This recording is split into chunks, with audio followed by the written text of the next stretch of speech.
Mr. Betts.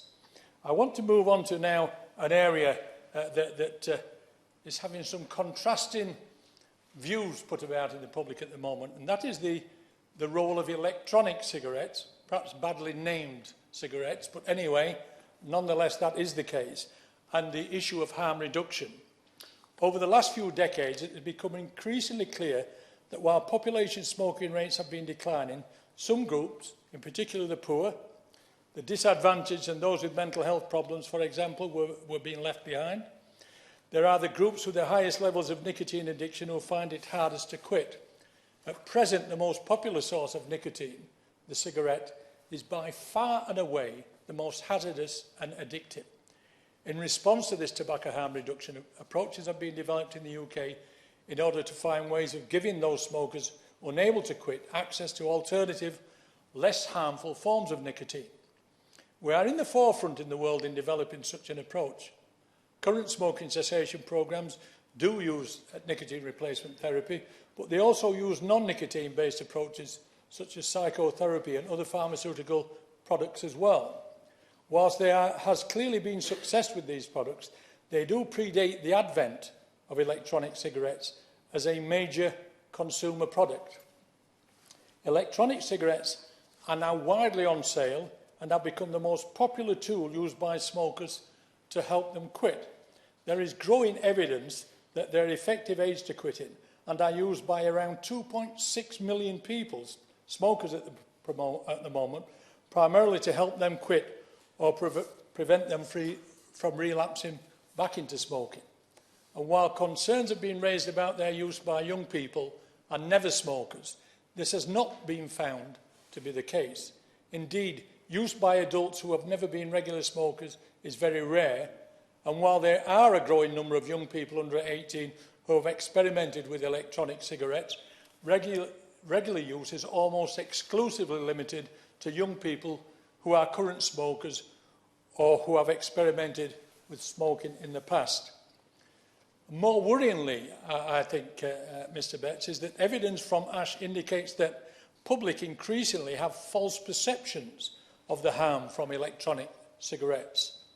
And smokers who have not yet tried an electronic cigarette are much more likely that other smokers to believe that they are as more harmful than the conventional cigarettes. Now, I have to say, this is certainly not the case.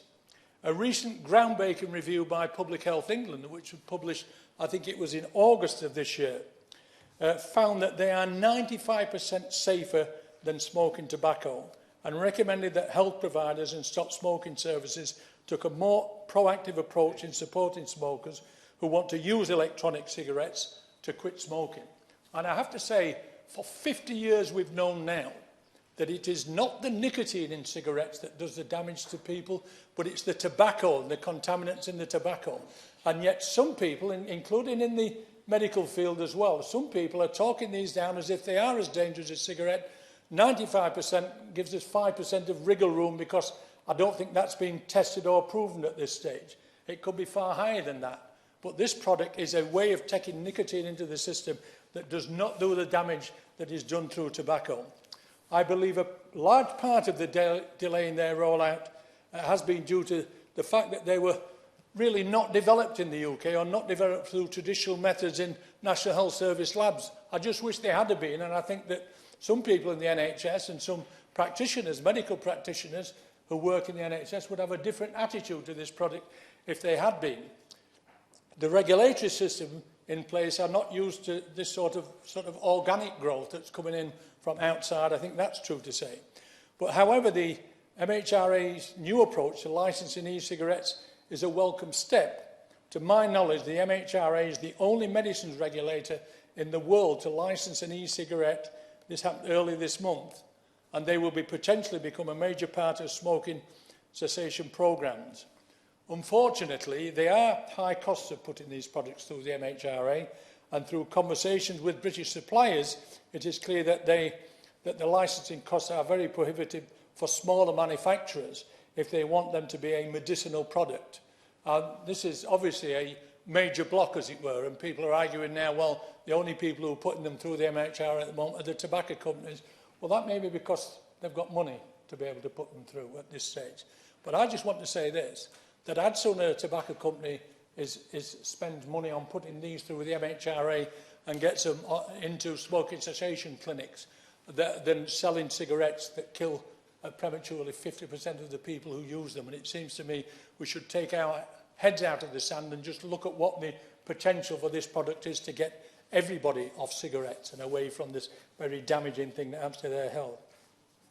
I recently met someone who runs a small business in my own constituency who has developed a product called e-Burn, which is an e-cigarette for use within prisons and is currently used in a prison in Guernsey and is currently being adopted by the NHS for use in secure hospitals as well.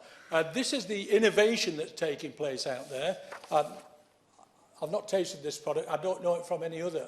But I have to say that when I was on the Health Select Committee in 2005-06, and we brought forward a bill, we did the inquiry into smoking in public places, the area of prisons was one of the most difficult areas that we could try and convince people that they ought to have smoke-free workplaces as well. Indeed, yes. I'm very grateful to the Right Honourable Gentleman for giving way. And I should just also mention that in mental health settings, in inpatient wards, where they have introduced no smoking policies and managed to help patients escape from the addiction of tobacco, they have seen a significant improvement in their mental well-being, their mental health as well. Well, that's right. Well, as I said in my speech, that product that's been assembled in the Rother Valley, I think it's true to say, it just come from China, I understand, but it's been assembled in the Rother Valley. He wants to expand his business and create jobs.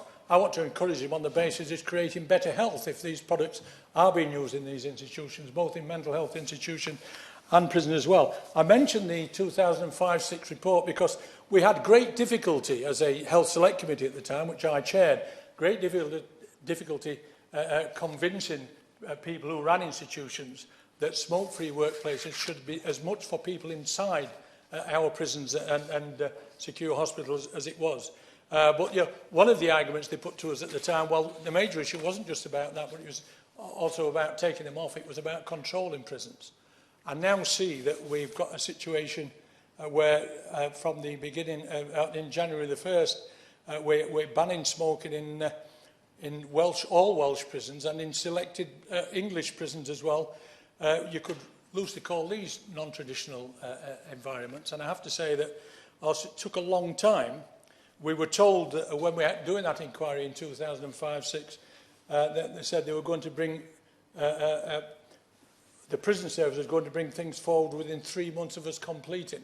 It's actually took us 10 years to actually get to this stage. And I suspect that e-cigarettes, no matter which ones they are, going into these institutions for people who are addicted to nicotine, who cannot get off that nicotine addiction, is going to help us get something that some of us were arguing for 10 years ago in terms of that. Also later next year, the UK will implement the electronic cigarette provisions in the Tobacco Product Directive that will provide a regulatory framework for these products, giving users greater assurance around their safety and quality. And however, concerns have been raised by users of e-cigarettes that the implementation of the Tobacco Products Directive regulations on e-cigarettes by the UK government will force products they use off the market and may cause them to revert back to smoking. And it's essential that the directive is implemented proportionately. I accept that entirely. And could I just say that the MHRA, as I understand it, will also be responsible not for making all products a medicinal product with that high expense, that they will be bringing a regime where they will look at the quality of these products, and quite right too.